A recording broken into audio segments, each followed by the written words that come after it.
So அடுத்த கேள்வி, நாம் தமிழர் கட்சி தலைவர் சீமான் அவர்கள் வந்து எனக்கு ஒரே எதிரி காங்கிரஸ் தான் அப்படின்னு வந்து சொல்றாரு. அவரோட வந்து நீங்க வந்து அவரோட பேச்சிலே நீங்க பாத்தீங்கன்னா காங்கிரஸ் வந்து தமிழகத்துக்கு வந்து மிகப்பெரிய துரோகம் வந்து இழைச்சிருக்கு. அதுவும் வந்து பாத்தீங்கன்னா இலங்கையில உள்ள தமிழர்கள் வந்து மிகப்பெரிய துரோகம். அதை வச்சே வந்து பாத்தீங்கன்னா 2000 வந்து 11 வந்து மிகப்பெரிய வந்து காங்கிரஸ் வந்து தோல்வி அடைஞ்சது. இப்ப அதே தான் காரைக்குடி வந்து கேண்டிடேட்டுமே காங்கிரஸ் கேண்டிடேட். அவரை நீங்க எப்படி சார் பாக்குறீங்க? சீமானோட இது அரசியல் பார்வை எப்படி காங்கிரஸா எப்படி பாக்குறீங்க? சீமான் சாருடைய அரசியல் பார்வை என்பது தமிழ் தேசியம் என்று அவர் சொல்றார். தமிழ் தேசியம் உருவாக்கத்துக்கு இன்னும் மிகப்பெரிய சாதனைகளையும் சோதனைகளையும் கடக்க வேண்டியது சீமானுக்கு இருக்கு. ஏன்னா ஒரு காலகட்டத்துக்கு பிறகு இந்த தமிழ்நாடு என்பது ஒரு லிட்டில் இந்தியாவாக மாற்றப்பட்டது. லிட்டில் இந்தியானா தமிழ்நாட்டில் இல்லாத மொழி இனம் ஆளுங்க கிடையாது. எல்லாருமே இருக்காங்க.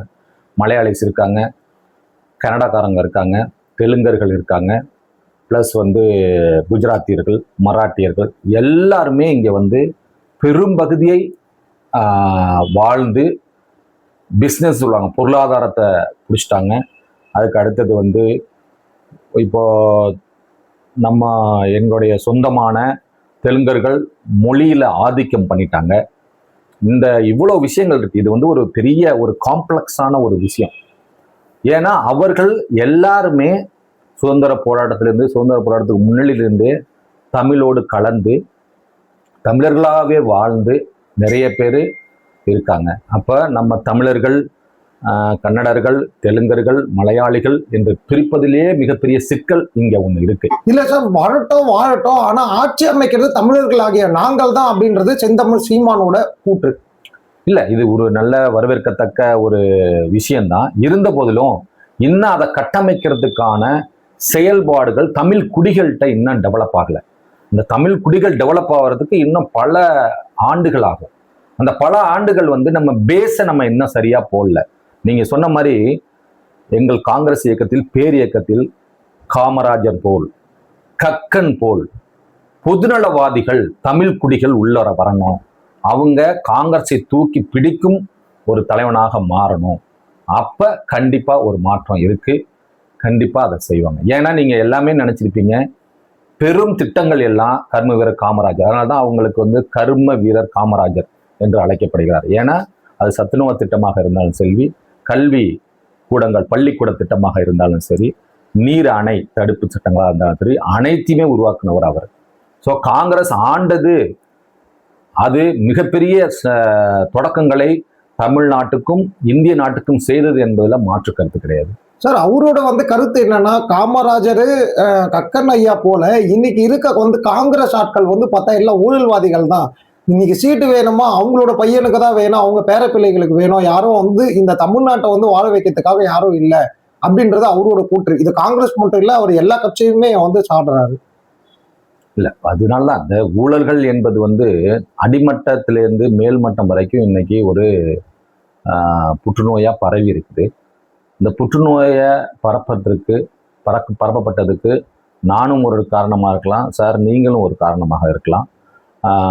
ஸோ என்னிடத்துல ஒரு காரணமா இருக்கு. கண்டிப்பாக அவர் வந்து அதை தப்பிச்சு வெளியில எல்லாம் போக முடியாது.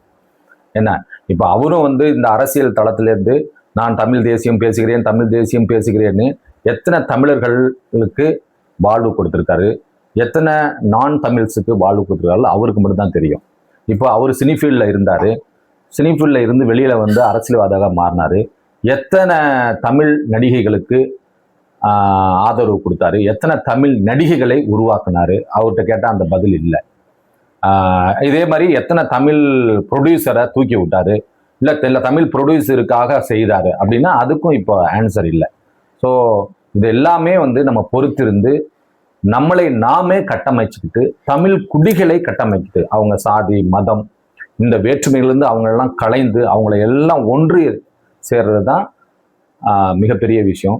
ஆனால் கண்டிப்பாக நான் சொல்கிறேன், இப்போ உள்ள ராகுல் காந்தி அவர்கள் அனைத்தையுமே படித்து நல்ல ப்ராட் மைண்டடாக செயல்படுறாரு. இப்போ தமிழ்நாடுனா தமிழ் மிக உயர்ந்த இடத்தை வச்சிருக்காரு மொழியை.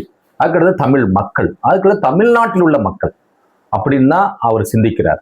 அவர் சிந்தனை இப்போ நன்றாக இருக்கு, ரொம்ப ப்ராடா இருக்கு.